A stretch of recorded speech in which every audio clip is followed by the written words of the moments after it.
말씀 한 절 보겠습니다. 로마서 8장 26절입니다.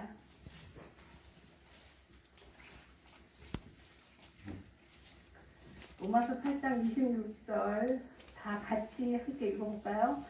이와 같이 성령도 우리의 연약함을 도우시나니 우리는 마땅히 기도할 바를 알지 못하나 오직 성령이 말할 수 없는 탄식으로 우리를 위하여 친히 간구하시느니라. 아멘. 잠깐 기도하시겠습니다. 주님의 은혜가 아니면 살아갈 수 없는 우리들을 하나님의 자녀로 삼아주시고 늘 주님의 은혜 안에서 감사하며 건강하게 살아가게 하심을 감사드립니다. 모든 것이 주님께 감사하다는 것 밖에는 무엇으로 말할 수 있으며 갚을 수 있을까요? 다시 만난 하나님, 그 하나님의 은혜를 함께 나누고자 이 자리에 섰습니다. 성령이 이 시간에 임재해 주시고 하나님께만 영광 돌리는 귀한 시간 되게 하여 주시옵소서. 아멘. 예수님의 이름으로 기도드립니다. 아멘. 아멘. 여러분들 모태신앙 좋아하세요? 모태신앙이면 든든하죠. 그죠? 하나님이 내 아버지시고 또 우리 집안이 쭉 내 대대로 다 믿는 가정이고 참 든든해요. 하나님의 자녀고 뭐 부러울 게 없죠. 근데 모태신앙이라고 좋아하지 말라고 하더라고요. 모태신앙은 모태가 좋은 게 아니야. 못한다고 아무것도 못해. 근데 무슨 모태신앙을 자랑을 해? 그래서 어느 목사님이 그런 말씀을 하시길래 전 참 그 말을 듣고 저는 정말 창피했어요. 어디 가서 모태신앙이라는 말을 못 하겠더라고요. 내가 하나님의 자녀라면 그래도 뭘 했어야 되는데 아무것도 한 게 없는 거예요. 정말 부끄럽고 창피해가지고 어디 가서 그런 말을 못 하겠더라고요.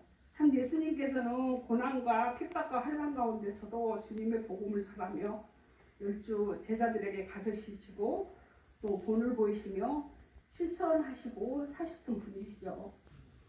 근데 저는 주님께 아무것도 한 것이 없더라고요. 주님은 그런 저를 만나주셨습니다. 그리고 저를 불러주셨습니다. 제가 다시 하나님을 만난 거예요. 60년 만에. 그래가지고 제가 중앙신학교를 오게 됐고 중앙신학교 저는 27기 졸업을 하고 28기 전도폭발 대장을 지내고 지금 전도폭발 간사로 섬기고 있습니다. 여러분은 만일 오늘이라도 이 세상을 떠나신다면 천국에 들어간다는 확신이 있으십니까? 아멘. 아멘. 우리가 어떻게 하면 영생을 얻어서 천국에 갈 수 있다고 생각을 하시나요? 전도폭발에서 우리가 하고 있는 대답이죠. 말이죠. 물어보는 질문이죠. 아시는 분도 계시지만 모르는 사람들도 너무 많더라고요. 저는 전도폭발을 하면서 정말 하나님이 나를 이렇게 사랑하셨나? 하나님이 왜 불러주셨나? 하는 것을 정말 절실히 깨달았어요. 저희 큰딸이 하늘나라로 간 지 2년이 지났습니다. 지금 이제 42살 때 하늘나라로 갔고요. 지금 44인데 신학교도 1년 우리 중앙신학교 같이 다녔고 또 같이 참 모십사역도 같이 했고 참 전폭도 같이 했었고 정말 하나님의 일을 같이 해보고자 열심히 뛰었습니다. 근데 모든 일은 하나님의 계획 속에 계획 안에 다 하나님이 주관하시는 거예요. 근데 참 딸 둘을 낳고 7년 만에 아이를 가졌는데 그게 아들이래요. 가지고 얼마나 기뻐했는지 얼마나 정말 하나님께 내가 드려야겠다 하는 마음으로 두 부부가 기도하면서 열심히 신앙생활 하면서 정말 하나님께 무언가를 해보겠다고 6개월 돼가지고 워십한 것도 있어요. 배가 이렇게 불러가지고 참 너무나 감사했어요. 근데 그렇게 하나님께 정말 이제 아들을 드리겠다고 그렇게 약속을 하고 기도를 하면서 10달을 잘 품고 정말 그 어린아이와 같은 마음으로 엄마도 똑같은 심정으로 아들을 품고 기도를 하면서 10달을 다 채웠습니다. 근데 이제 2019년 1월 14일부터 17일까지 저기 은평구에 있는 은광성교교에서 전도폭발 임상훈련이 있었어요. 거기 이제 3박 4일 동안 저희가 가서 거기서 묵고 그러고 지내면서 거기서 같이 합숙을 하면서 이제 전도폭발 훈련을 하거든요. 근데 거기 전도발 훈련을 하고 있는데 새벽기도 때 기도를 하는데 그냥 1시간이 넘게 기도를 하는데 그냥 나도 몰라요. 그냥 하나님께 기도를 하는데 그냥 아버지만 부르면서 기도를 하는 거예요. 1시간을 넘게. 그래서 이게 도대체 무슨, 나도 이제 그렇게 기도를 하면서도 참 그냥 부르니까 성령님이 인도해서 그냥 기도를 하니까 그냥 기도만 했어요. 그러고 나서 기도를 다 끝나고 나서 이제 우리 뒤에서 같이 기도하시던 전도사님이, 아니 우리 이은경 간사님은 저렇게 아버지를 찾고 기도를 하는데 하나님이 저 기도를 어떻게 안 들어주시겠나, 내가 다 애가 탄다, 하나님 들어주실 거다 그러면서 막 그러시더라고. 근데 그렇게 기도를 하고 나면은 어떤 기도는 참 불안한 마음이 드는 기도가 있어요. 그쵸? 무슨 일이 생길까? 무슨 일이지? 이런 건데 그런 마음이 하나도 없고 그냥 편안한 거예요.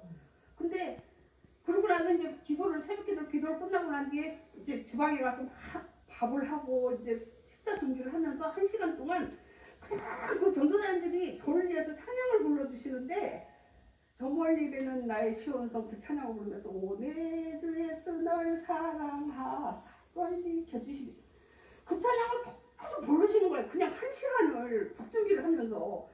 임장을 가가지고 그런 일이 전혀 없었거든요.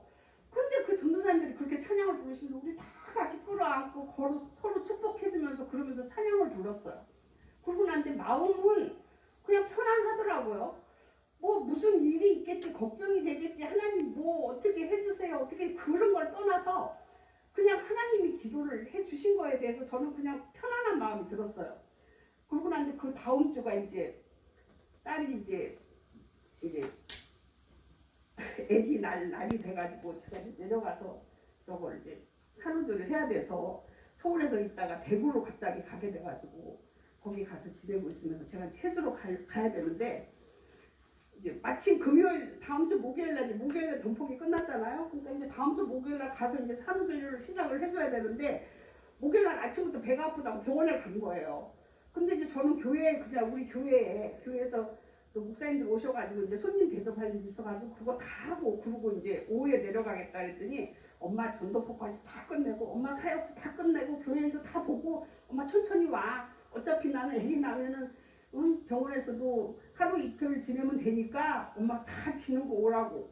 그러고 이제 그렇게 마음을 안심을 시키더라고요. 그래서 저는 일을 다 끝내고, 그리고 이제 교회에서 일을 다 마치고 오후에 3시, 4시 이제 차를 타고 갔어요. 이제 딸은 이제 병원에서 진통을 하고 있는 중이고, 그리고 열차를 막 타고 내려가는데 아이가 나이가 많잖아요. 44살인데 자유분만을 하겠다고, 딸들도 잘 낳았으니까 분만을 하겠다고 그렇게 가전애를 쓰면서 자유분만 시도를 했는데 그게 힘든 거예요. 나이가 많으니까. 그래가지고 저녁이 4시, 5시가 됐는데 뭐 아기가 몇 방이 빨리 뛰니까 뭐 검사를 해보더니 아기가 너무 위로 올라가서 있대요. 근데 이게 돌아서 나오려면 한참을 또 걸려야 되는데 이게 어떻게 될지 모르니까, 나이도 많고 그러니까 위험하니까, 아이도 위험하고 엄마도 위험하니까 빨리 수술을 하자는 거예요. 그래서 그렇게 해가지고 수술을 했대요. 이제 신랑하고 얘기를 해가지고 해서 수술을 해서 아기를 낳고, 그리고 이제 아기를 이렇게 사진을 찍어서 보내주더라고요. 그래서 이제 저는 이제 그 기쁜 마음에, 그냥 감사한 마음에 그냥 막 달려가고 싶었죠. 기차를 타고 이제 대구로 갔어요. 갔는데 내가 거기 병원에 갔던 시간이 저녁 8시 반인가 도착을 했거든요. 갔더니 이제 딸이 이제 아기를 낳고, 아기는 이제 신생아사에 갖다 놓고, 딸은 이제 그 입원실에 가서 있으면서 둘이서 이제 막 이런 얘기 저런 얘기 하면서 고생했다고, 이제 그래 빨리 하고서 이제 집으로 가자, 엄마가 가서 편하게 해줄게, 병원에 우리 있으면 뭐하냐면서 막 얘기를 하면서 이제 저녁을 먹고 오라 그러더라고요. 그래서 가서 저녁 먹고 엄마 집에 가서 뭐 챙기지 못한 거, 애기 뭐 용품 것도 챙겨갖고 갖고 오라고, 날 보고 갔다 오라고 그러더라고요. 그래서 이제 사이하고 같이 집에를 갔어요. 집에를 가서 짐을 챙겨가지고 밥을 먹고 이제 저는 이제 다시 병원으로 갔죠. 갔는데 그 시간이 1시간밖에 안 걸렸거든요. 10시 반에 병원에 도착을 했는데 갑자기 막 내가 입원실로 들어가니까 딸아이가 막 헛구역질을 하면서 막 개고내고 막 물을 막 다 토하는 거예요. 그래서 아니 선생님 왜 이래요? 의사 선생님 어떻게 된 거예요? 그랬더니 하혈을 너무 심하게 하고 있다는 거예요.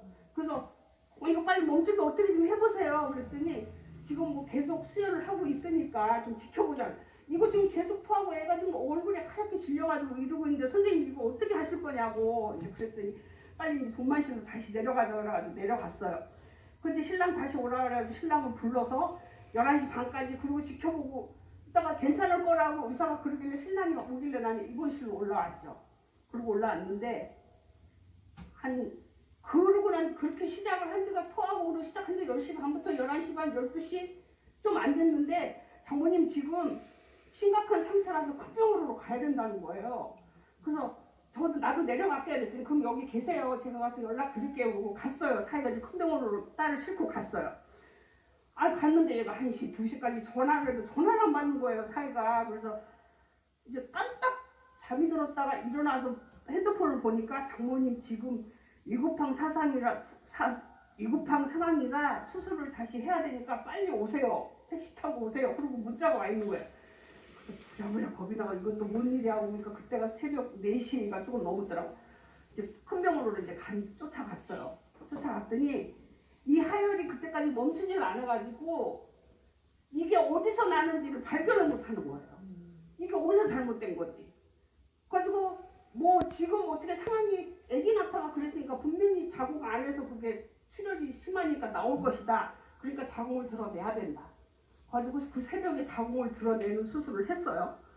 그러고 나서 아침에 나와가지고 중환자실에 들어와서 누워있는데 아침에 7시에 들어가서 봤더니 뭐 여기 다 꽂고 사방을 다 꽂고 이러고 누워있는데 뭐 무슨 말할 겨를도 없더라고요. 뭐라고 말을 해야 되나. 빨리 나와서 집에 가자. 이 말밖에 할 말이 없는 거예요. 그 전에 걔하고 많은 얘기를 했기 때문에 이미. 그러고 났는데 의사가 갑자기 또 10시, 11시쯤 돼가지고 막 찾아요. 그래서 왜 그러냐고 가봤더니 이게 지금 아직까지도 그게 하혈이 멈추질 않는다는 거예요. 수혈은 계속 들어가고 있는데 하혈이 수혈 들어가는 것보다 더 나온다는 거예요. 그럼 선생님 자궁 드러내는데 그럼 거기서 안 그랬다는 거 아니냐고.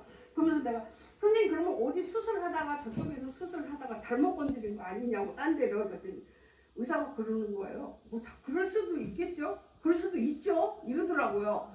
그러면서 의사가 하는 말이 그러면은 다시 이거를 수술을 해야 된대요. 뭐 이걸 찾아야 되는데 어디서 세는지를. 거기서 드러냈는데 거기서는 아니었잖아. 그러니까 이게 어느 핏줄에서 이게 나가고 새고 있는 건지 하혈을 심하니까 하고 있으니까 그걸 찾아야 된다는 거예요. 그런 수술 또 해야 된다는 거예요. 그래서 아니 그럼 선생님 그 핏줄을 잡아서 찾아서 잡으면은 그게 하혈을 안 해요? 그랬더니 그 잡아서 거기를 막으면은 그게 될 수가 있다는 거예요. 그래서 그거라도 해봐야 되니까 의사한테 맡기는 수밖에 없잖아요. 저희는 어떻게 할 도리가 없잖아요. 그래서 믿고 맡겼어요. 물론 하나님이 다 하실 거라고 믿고 맡겼고 서울에 있는 목사님들 집안 식구들 다 기도하면서 정말 하나님께 다 맡겼죠. 그러고 나서 다시 들어가서 수술을 했는데 11시 반, 1시 넘어서 들어가 수술했는데 3시, 4시가 넘어서 나왔어요. 나와가지고 의사가 뭐 이렇게 해가지고 뭐 이렇게 탁 봤는데 여기 혈관이 쫙 있는데 여기는 혈관에서 나가는 데서 거기 피가 새서 나가서 이 핏줄을 찾아가지고 거기를 묶었대요. 그럼 된 거 아니냐 이제 그랬더니 그래도 조금 지켜보자고 그러더라고요. 그래서 이제 저는 당연히 하나님께서 일어나게 해주실 거라고 믿고 하나님을 믿고 있었기 때문에 아무 의심도 없고 걱정도 없었어요. 진짜 기도만 하고 있었어요. 맡기고 그냥 편안한 마음으로.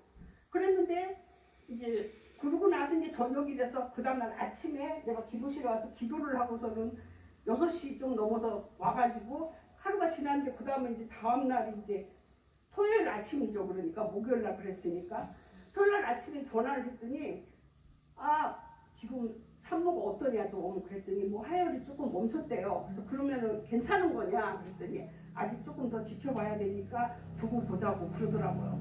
그래가지고 이제 뭐 의사가 그렇게 얘기를 하니까 우리는 도리가 없잖아요. 뭐 그냥 맡기는 수밖에 그냥 기도만 하고 맡겼죠. 근데 6시 좀 넘어서 통화를 했는데 7시 반이 됐는데 의사들이 막 뛰어들어가요. 그래서 아니 왜 의사들이 거기 뭐 중환자실에는 하루에도 그런 일이 수십 번도 더 일어나니까 설마 하고 저는 생각을 못한 거예요. 설마 우리 딸이 그랬는데 8시가 좀 안 돼가지고 의사가 막 부르더라고요. 보호자 들어오라고. 가지고 애 아빠는 애기 보러 간다고 저기 신생아실 거기 여러 시간 맞춰서 애기 보러 간다고 그걸로 가고 그 이제 보호자 빨리 들어오라 하고 저가 들어간다니까 혼자는 또 못 들어오게 하더라고요. 보호자 같이 오라고. 가지고 신랑이 왔길래 같이 들어갔어요. 들어갔더니 여기 침대 가외로 의사가 한 대여섯 명이 서가지고 이거를 하고 있는 거예요. 그러더니 8시가 조금 넘으니까 다 나가더라고요. 벌써 그러니까 이걸 20, 30분 동안 이걸 하고 있었다는 거 아니에요. 7시 반부터 들어오라고 했으니까. 뭐 10분 동안 이걸 하고 있었던 거예요. 10분 전에 들어오라고 하면. 그러고 나서 의사들이 다 나가요. 그러더니 운명하셨습니다. 이러는데 뭐 할 말이 없더라고요. 하나님 원망이라는 건 더 할 수 없는 그냥 주저앉았어요. 그 자리에 주저앉아서 펑펑 울었어요. 하나님 어떻게 이런 일이 생길 수 있는 겁니까? 펑펑 주저앉아서 울고 있었어요. 그러다가 뭐 병원에서는 이제 뭐 울거나 말거나 그 사람들한테 뭐 다른 일을 치러야 되니까 그 사람들 빨리 치우라고 할 거 아니야. 이제 이거 빨리 저로 옮기라고. 그럼 이제 서울에서 이제 작은딸이 내려오고 있고 해가지고 이제 거기는 또 남동생 부르고 해가지고 대구에 있는 남동생을 부르고 해가지고 같이 의논을 해가지고 이제 그거를 이제 저쪽 그 방으로 이제 영안실 방으로 옮기면서 뭐 이러고 저러고 생각을 하고 저기 하고 할 그럴 보람이 없는 거예요. 옮기고 갔어요, 올로. 뭐 하도 기가 막히니까 울음도 안 나오더라고요. 그러다가 이제 산부인과 의사가 왔더라고요. 왔길래 의사한테 그랬어요, 제가. 선생님, 분명히 이거, 그러니까 자기 말을 이제 하는 거예요. 이렇게 해서 왔고, 얘가 이제 이렇게 힘들어 했고, 그래서 저항절개를 했고, 그래서 이제 하다가 하혈이 심해가지고 이쪽으로 옮겨서 왔습니다. 얘기를 하더라고요. 그래서 이제 내가 거기다 딱 그랬죠. 선생님, 그러면 선생님이 제왕절개 수술을 할 때 어디 다른 곳을 잘못 건드려서 거기가 잘못 건드려가지고 그게 하혈이 멈추지 않은 거 아니냐. 그랬더니 여기 병원하고 거기하고는 이미 다 저기가 됐을 거 아니에요. 얘기가. 그러면서 얘기를 하길래 내가 그렇게 얘기를 했더니 의사가 가만히 생각을 해보더니 자기가 맞다는 거예요. 실수를 했다는 거예요. 그래서 우리는 그걸 실수를 인정을 안 해주면 복잡해지잖아요. 이거는 고발이 들어가야 되고 법적으로 해야 되고 해서 대응을 해야 되기 때문에 우리 남동생하고 다 가족들은 그냥 하나님의 은혜로 기도하면서 그냥 은혜롭게 그냥 치르자 이런 심정으로 했는데 의사가 그렇게 자기가 인정을 해버리니까 할 말이 없더라고요. 거기 작은 딸하고 가가지고 운동사진 있는 데가 다 서서 막 울고 있었어요. 그랬더니 의사가 왔더라고요. 그러면서 와가지고 막 울어요. 그래서 선생님, 그래서 이제 우리 있는데 와가지고 인사를 하길래 선생님, 우리 딸이 몇 달 동안 선생님 병원에 다니면서 아픈 적이 있었습니까? 어디 아픈 데가 있었습니까? 전혀 없었죠. 건강한 아이였습니다. 근데 하루아침에 이렇게 됐어요. 선생님이 이걸 보고 참 우리 애들이나 가족들이 선생님을 무슨 짓을 하든지 선생님 할 말이 없습니다. 그러나 우리는 하나님의 사랑을 입은 사람이기 때문에 선생님을 용서하겠습니다. 그랬더니 그 의사가 막 붙잡고 울더라고요. 그래서 제가 선생님 교회 나가십니까? 안 나간대요. 그래서 저렇게 예쁜 딸이 하루아침에 죽었는데 선생님 우리 딸을 위해서 기도해 주십시오. 선생님 꼭 교회 나가세요. 교회 나가셔서 우리 저 딸을 위해서 선생님 기도를 해주세요. 그랬더니 자기는 천당에 갈 수 없을 것 같아요. 자기는. 그러면서 그렇게 말을 하시길래 선생님 아닙니다. 하나님은 이 세상 모든 사람들을 다 사랑하기 때문에 예수 그리스도를 이 땅에 보내주셨고 그 예수님이 우리 죄를 대신해서 십자가에 죽으셨고 부활하셨습니다. 선생님 천국에 못 간다고 하셨죠? 그 예수님을 믿으면 천국 가시는 거예요. 꼭 교회 가주세요. 꼭 교회 가서 기도해 주세요. 그들이 막 붙잡고 오시더라고요. 그렇게 일을 치르고 다 정리를 하고 나서 생각을 해보니까 이 말씀이 생각나는 거예요. 로마서 8장 26절 말씀. 이와 같이 성령도 우리 연약함을 도우시면 우리는 마땅히 기도할 바를 알지 못하나 오직 성령이 말할 수 없는 탄식으로 우리를 위해 침입한 거지. 하나님이 나 그렇게 실망하고 절망하고 좌절하고 쓰러질 수밖에 없는 나를 하나님이 미리 아시고 하나님이 그렇게 기도를 해주신 거더라고요. 제가 그 힘을 얻고 그 말씀이 맞다. 하나님이 그래서 그때 그렇게 통곡하시면서 기도를 하셨구나. 그때 깨닫게 된 거예요. 그래서 저는 하나님께서 정말 저에게 너는 하늘의 소망을 품고 영생의 선물을 주신 예수님의 복음을 전하고 아직 할 일이 남았으니까 그 일을 하거라. 이러는 말씀이었구나. 그런 말씀이 생각이 나더라고요. 그래서 정말 제가 만난 하나님은 정말 나를 항상 돌보시고 항상 함께 해주시고 인도해 주시고 정말 졸지도 아니하시고 주무시지도 아니하시고 저를 감찰하시는 하나님이시더라고요. 그래서 그 하나님, 그 예수님이 제 안에 계시기 때문에 저는 두려움이 없습니다. 처음에는 많이 울었죠. 정말 사람이니까 울어요. 생각나죠. 그러나 내 마음속에는 예수님이 계시고 또 성령님이 늘 나와 함께 계시고 늘 동행하시기 때문에 두려움 없이 참 담대함으로 하나님의 은혜에 감사하면서 찬양하며 살아가는 삶이 되었습니다. 우리가 은혜 받은 자가 마음으로 드리는 찬양은 은혜 받은 자가 마음으로 드리는 감사이며 예수님의 꽃이라고 합니다. 늘 주님 주신 은혜에 감사하며 주님을 찬양하는 삶이 되시기를 바라며 주님의 복음을 담대히 전할 수 있는 전도자들이 다 되시기를 축복합니다. 우리 찬양 곡 볼까요? 오직 예수뿐이네. 우리 함께 찬양 부르시면서 마치도록 하겠습니다.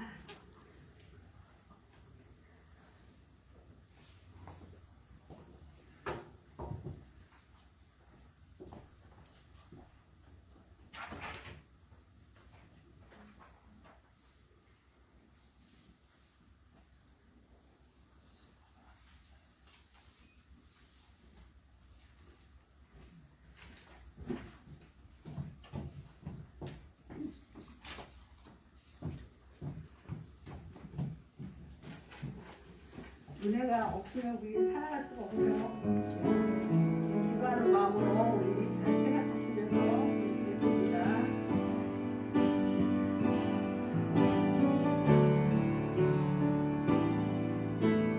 은혜 아니면 살아갈 수가 없네. 호흡마저도 다 주의 것이니 세상 별